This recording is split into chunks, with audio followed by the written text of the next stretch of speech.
Hello everyone, welcome back to the Union Pacific Railroad Evanston Subdivision, the N-scale inspired HO layout.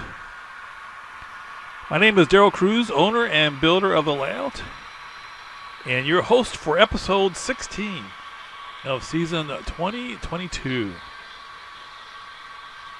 I accomplished quite a bit this last week, as much as I had on my list, and I think maybe even just a little bit more. I was able to extend the main line an additional 36 feet. So that's always a big accomplishment, and something I always like to do is to keep extending the main line. So we're now past Wasatch and to Evanston. Now we're not actually in Evanston, but we're right to the outskirts of Evanston, and very happy to be at that point.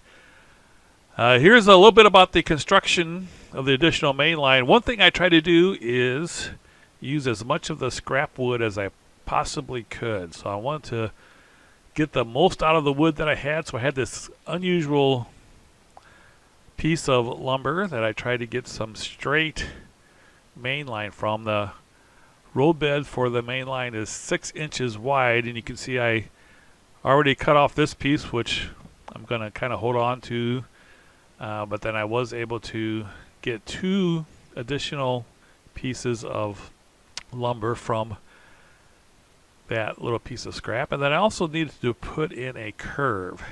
So to go from Wasatch to Evanston, I needed 2 long stretches of straightaway and then 1 curve, and the curve is basically 56 inches long and has a radius of 61 and 59 inches for the 2 main lines. So I took the piece of scrap wood and I screwed it to a 1x4, and then I used my little handy compass there and was able to draw in the curve to cut out. And as I said, I needed 56 inches, so this came out to 58, which is going to be even longer along the curve. So I was pretty confident I would have enough there to do the curve. Here you can see I put one of the pieces that I cut from the scrap straight away, and then I have the curve yet to put on.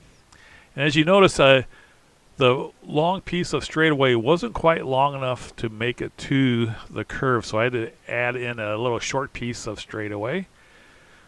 So here you can see I have them spliced together, and I actually have the risers attached. When I do the risers, I always do them every 2 feet because my level is 2 feet long. So I start off doing every 2 feet, and I notice the last extra ones there are just clamped on, so I don't have them done yet. So I just have these few, 1, 2, 3, 4 of them at this point put on. And this is like a 0.5%. I didn't want to make the percent grade down too much because there's going to be some operation at the tank facility, and I don't want cars to roll down the hill. So I started off with a slight incline or decline, and then from here on it's going to be a 1% plus. I did not have enough scrap lumber to do the rest of this, so I had to run out to Home Depot and get one more piece of plywood so that I could finish out the straightaway. Here you can see I added in the risers in between the ones that I do first. So I first do every 2 feet, and I do whatever incline or decline. So it's uphill all the way to Wasatch, and then Wasatch is the summit. So at this point here, this is the highest point. It's 59 inches. So it goes from 43 at the staging yards up to 59 inches. So let's see, 16 inches of height added from the staging yard to Evanston. And you can see I'm transitioning now to a different type of roadbed. This is Woodland Scenic's 1/8 inch foam. I think they call it N-scale foam sheet. They're 1 foot wide by 2 feet long. So I can get 3 2-foot sections. I cut them into 4-inch wide length strips. So out of a 12-foot by 12 inches by 2 feet, I can get 36 inches of roadbed. And then on top of that, I'm putting just regular cork roadbed. So these two, the Woodland Scenic's 1/8 inch foam and then the regular HO scale Midwest cork, is not exact, but pretty close to being exactly the same height of the flex bed roadbed that I've been using up to this point. Now the reason why I don't just simply use HO scale cork roadbed is because for Class 1 mainline, it really is a little short. It doesn't have enough height to it.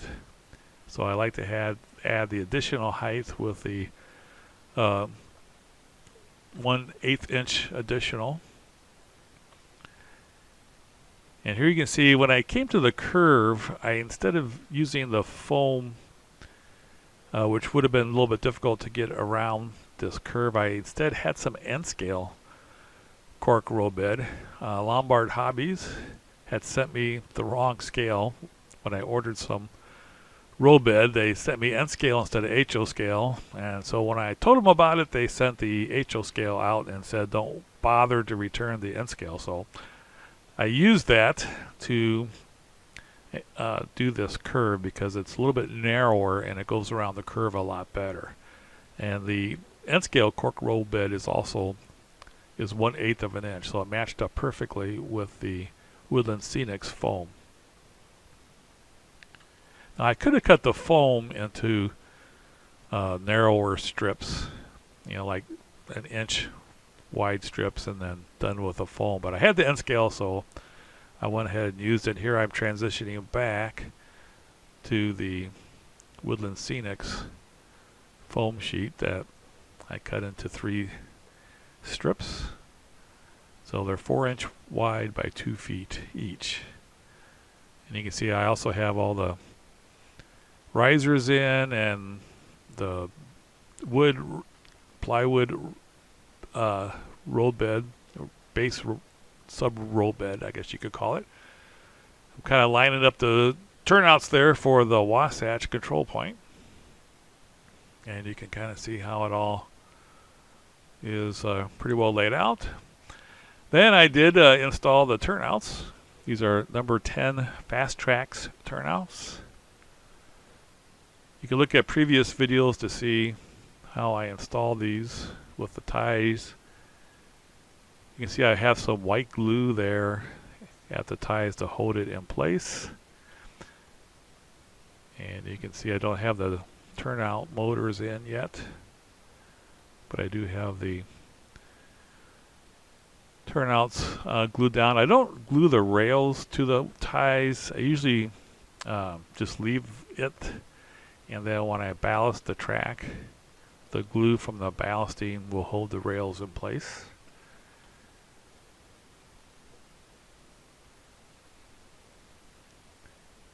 I try to make sure I get the roadbed as straight as possible.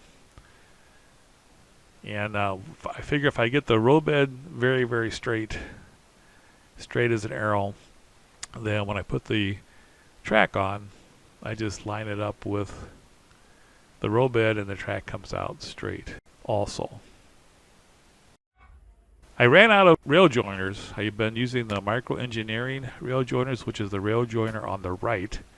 The one on the left is a Pico Code 83 rail joiners.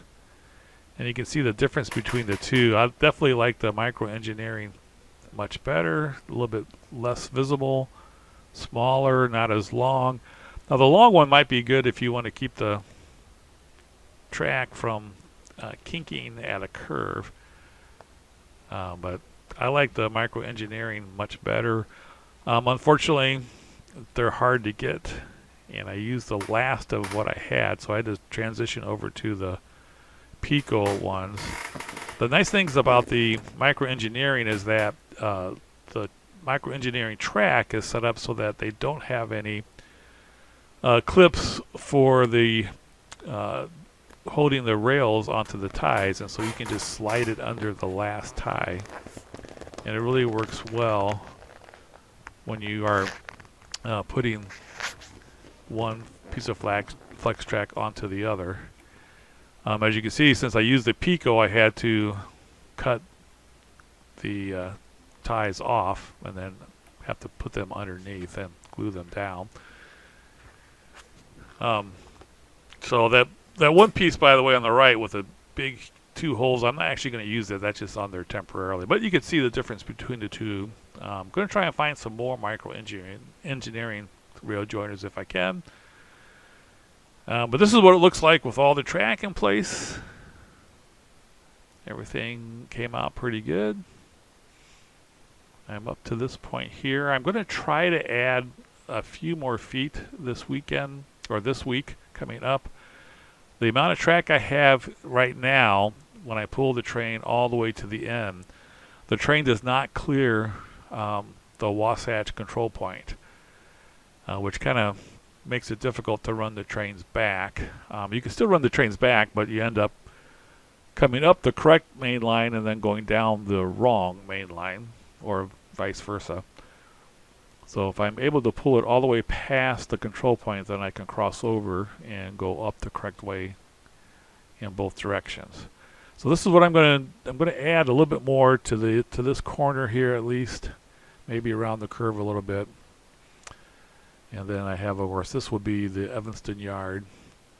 This next week also, I'm going to work on the turnouts here for the staging yard throat. And then once I get that done, the next week after that, I'm going to be doing the helix. Here you can see my work schedule, what I have coming up. So I'm going to need to do the yard throat this next week, and then I'll start working on the helix after that. I have only 1 week for the helix. It'll be interesting to see if I can get that done.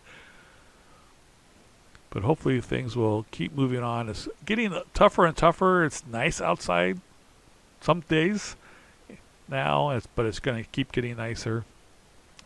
And so it's going to be harder and harder to keep working with ball games to go to and just time to enjoy the outdoors. But I accomplished everything and just a little bit more. Again, this next week I'm going to be wiring up all this here, and then extending it a little bit. I think I misspoke there. So next week I'm going to be wiring all this, wiring the Wasatch control point. I'm going to extend it a little bit. Then I'm going to do the yard throat, and then I'm going to do the yard throat, or the helix. All right. Gotta watch some trains now. We're going to see how long it takes to get from the staging yard here. This is in Riverdale, Utah. Ogden, Riverdale. And we're going to see how long it takes to get to the end of the main line. So we turn on our ditch lights, crank up.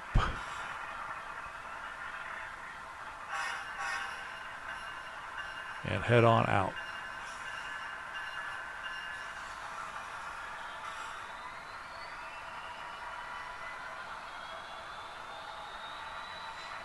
I definitely do recommend Lombard Hobbies.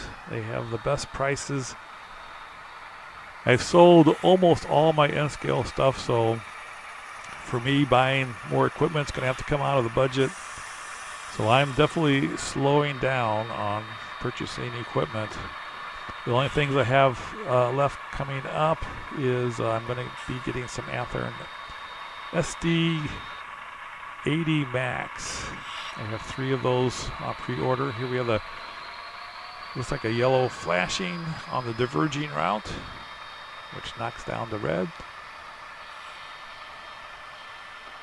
The Evanston Sub is left-hand running from Riverdale, Ogden to Kerrville, where the lines cross over each other, and then it's right-hand running from Kerrville all the way to Green River and eastward from there.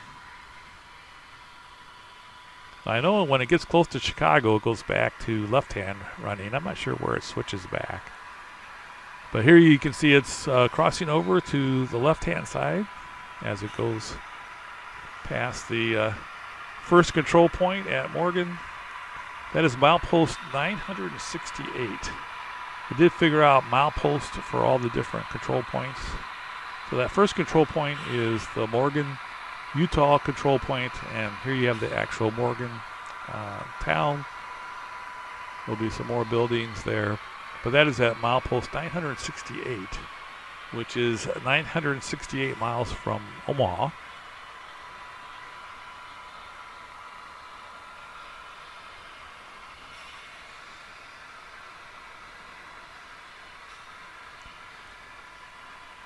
We'll not see the entire train here go by, but we will wait until we pull out completely from the staging yard.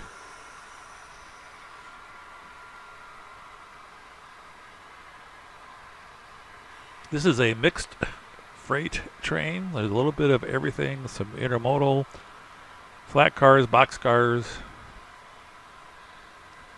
I don't think there's any take cars. All right, you can see the DPU is just coming out of the staging yard.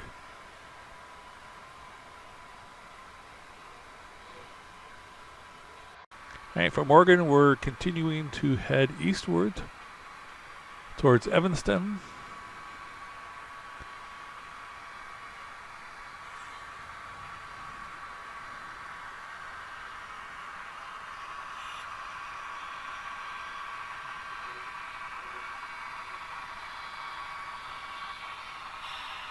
Get a good look at the entire train here moving from Morgan towards Evanston. First is the Weber River Canyon.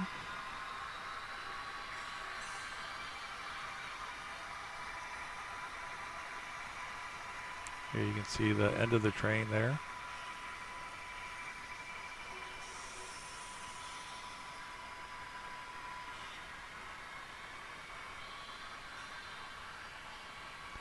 Now it comes through the Weber River Canyon. It is just coming out of the Taggart tunnels, going across the Weber River for the second time. It crosses the Weber River before it goes into the Taggart tunnels, and then it crosses it again after it goes through the Taggart tunnels, and then it's coming up to Devil's Slide. So just to the right of the locomotives right now will be Interstate 84, and then also the Devil's Slide rock formation.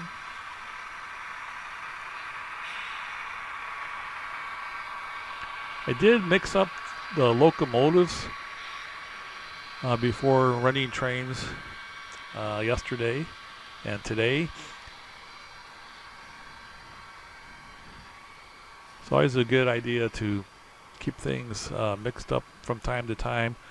Now once we get all the main line done on both the lower level and the upper level, and the tracks in for the yards and for the different industries, I will start operating. And when I operate, then the rosters of the different trains will change. So always be a different combination of cars. The only ones that won't change constantly is the unit trains, but I still just will do that probably manually every once in a while. Here we have it going past the Devil's Slide control point, which is at milepost 958. Crosses the Weber River once again, and going past the Wholesome Cement facility. This will be a place where there's operations. Here our train meets a westbound coal train pulling loaded coal cars towards power plants in Nevada.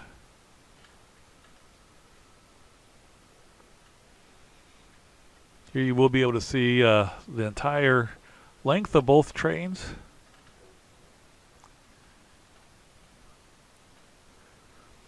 The train that we're running is 30 feet 7 inches in total length. I won't tell you how many cars. You can count that for yourself. 30 feet 7 inches in total length. That includes the locomotives.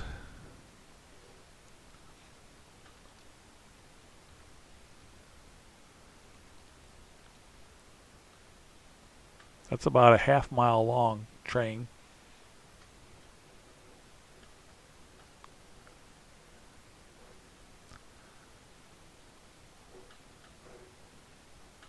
Both of these trains have a DPU at the end. You have to be careful not to say DPU unit. I was called on that. And someone else was whining and complaining that they weren't able to count all the cars. That kind of made me chuckle a little bit. All right, here you see both of the DPUs.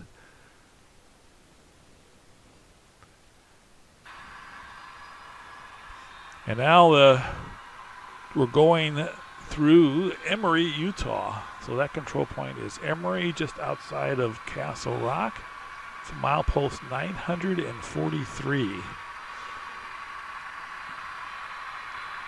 As we are heading eastward, mileposts get smaller and smaller. The milepost is how far from Omaha. Here we go past Castle Rock.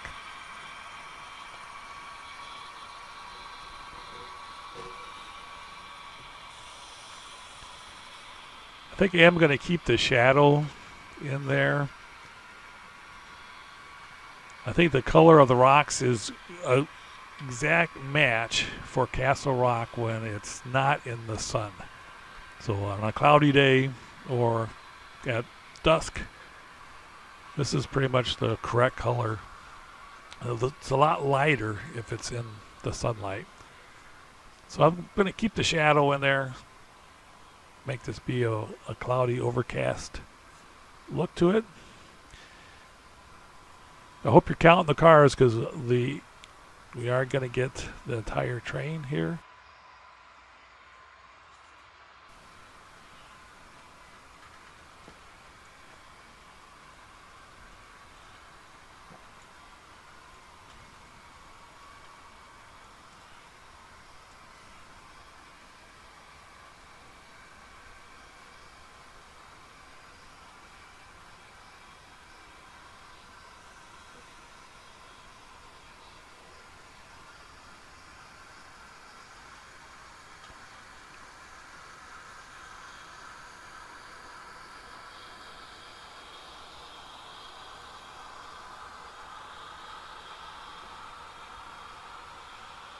Looks like I left the light off of the DPU.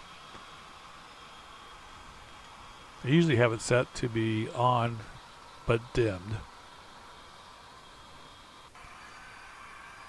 Right now we're going under Kerrville there. You can see in the distance we're crossing over, and now we're on the right-hand side, coming out of a tunnel and climbing, continuing the climb to Wasatch. This is the toughest grade on the modern main line, which we're running uphill. This is the end of the peninsula.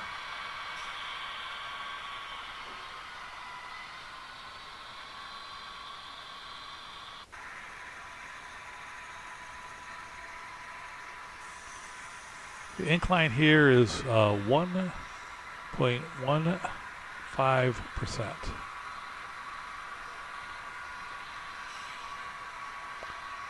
Which is the toughest incline for the modern mainline.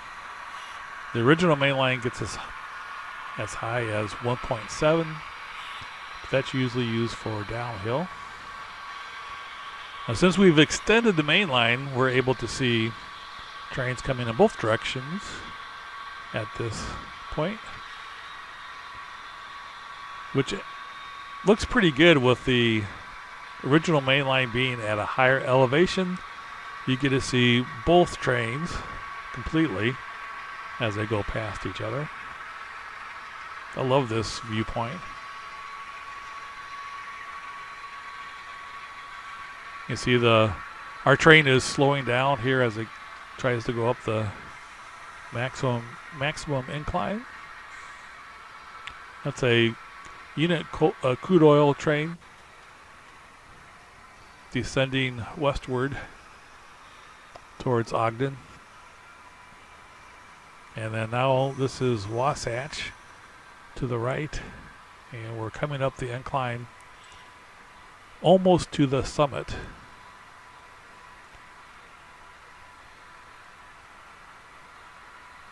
So from the staging yard to this point here,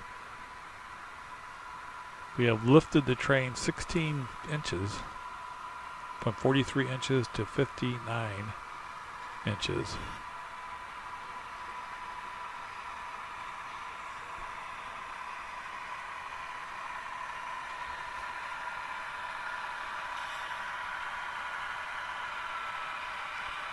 And this is the Wasatch control point. Hopefully we'll get this wired up this next week. This is milepost 927. 927.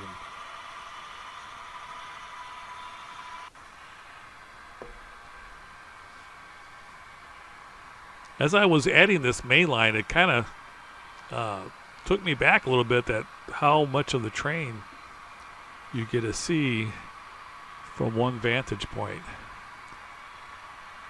This is probably the longest length of main line that you can see from one viewing or from one angle. Here's coming. This will be where the UTLX tank car facility will be. So there'll be some operations here also.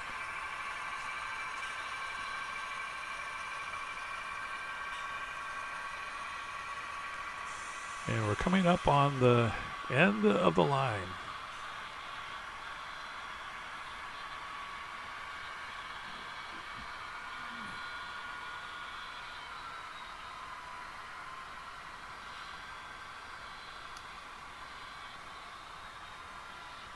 Hopefully next week I'll have a little bit of the main line extended so I can fit a complete train as we switch over to drone view and come to the end of the main line slowly.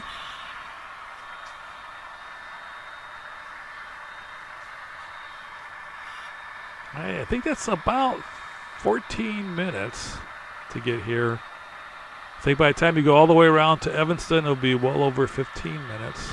So complete trek going at 20 scale miles per hour from the staging yard to here is about 14 minutes. So look how much you can see. That's awesome. Thanks for watching, everyone. Stay tuned. I'm going to have a midweek update, I hope. Have a great day, everybody. Take care.